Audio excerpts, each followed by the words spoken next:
Another great combination of Alt-Shift or Option-Shift is with arrow keys.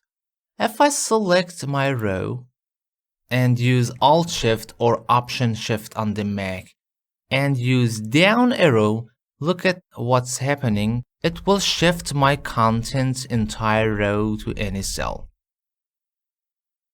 I could even use for multiple rows, Alt-Shift or Option-Shift on the Mac and use down arrow or up arrow.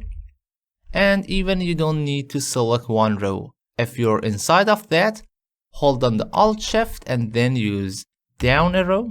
It will automatically select entire row and using to shift that contents.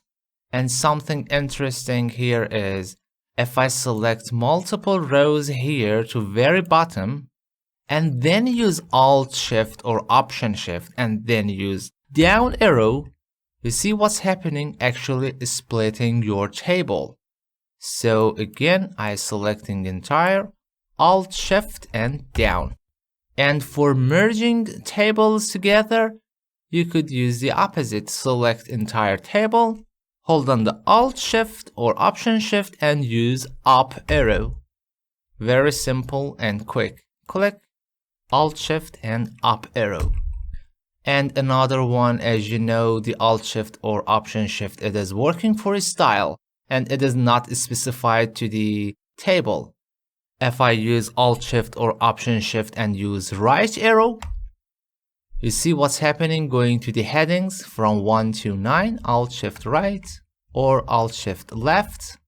And inside of table, we have access only two headings, 1 and 2.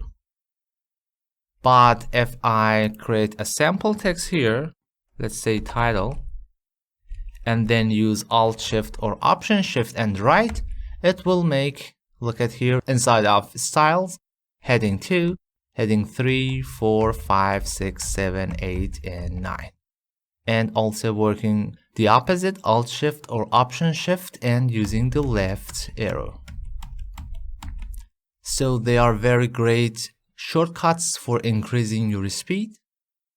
Allow me to select Alt-Shift down, Alt-Shift up, and Alt-Shift right, heading 2, Alt-Shift left, heading 1. And it is not switching between your headings and the normal one. You have to choose manually. And because I was inside of this cell, only this one applied. You know, of course, you have select entire row and then choose the normal style to bring back.